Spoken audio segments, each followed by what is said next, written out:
Esteemed colleagues, there are times in history when concepts and tools swirling around in public discourse come into sharp focus and bring global change. The 2022 Gross National Happiness Index of Bhutan is being launched in such a time.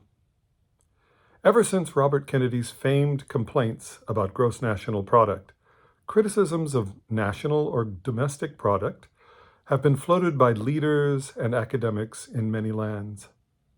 The wave of dissatisfaction with GDP per capita churned more visibly after the 2008 financial crisis and crested with the formal decision by the United Nations to produce well-being metrics going beyond GDP.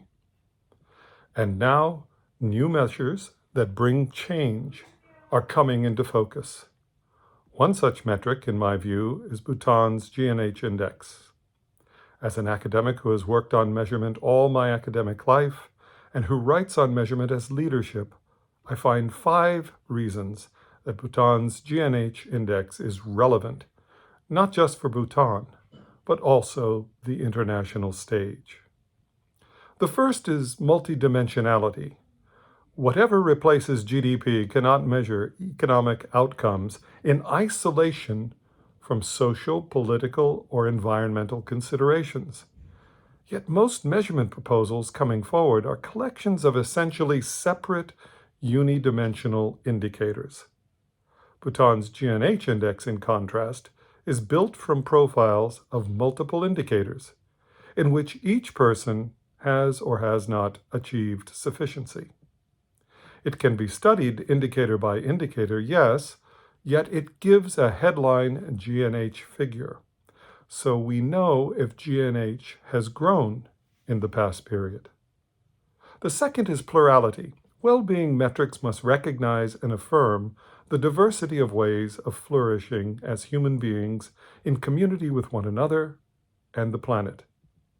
One size does not fit all. Bhutan's GNH index recognizes success if any person enjoys sufficient attainments in 2/3 of the dimensions or weighted indicators. You don't need 100% to be happy, because personal preferences or life circumstances might intervene in different ways. The third is disaggregation. Going forward, the work of expanding quality of life and well-being must be advanced by actors at national and subnational level, and by groups.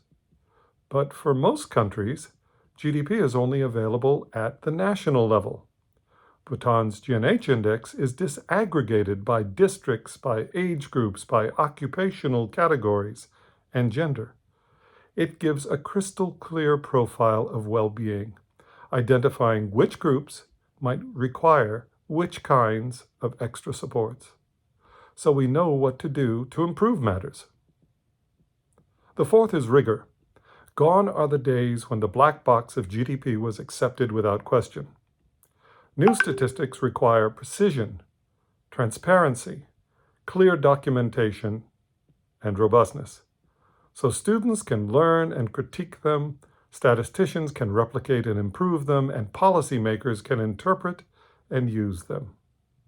Bhutan's 2022 GNH index is a very professional exercise in measurement, which fulfills the requirements of cutting-edge statistics in an information age.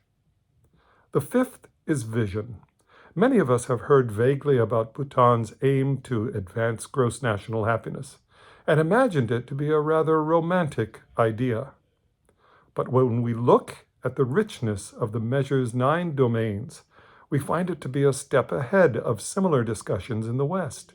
And when we examine the measure as a whole, we realize it is more profound and potentially useful than many metrics that are far better known. At present, it would be impossible to create a global GNH index because of current data limitations. But we live on the cusp of a true revolution of data. And so this is a solvable problem if many put their minds to it. And if a GNH index were taken up outside of Bhutan, then others would naturally come to learn of its use in policy and its final effects as well. I have never been to Bhutan, but am one of those who are now very keen to do so. For those reasons, I wish to commend the Center for Bhutan and GNH Studies for issuing a technically rigorous and hope-inspiring 2022 Gross National Happiness Report. Thank you.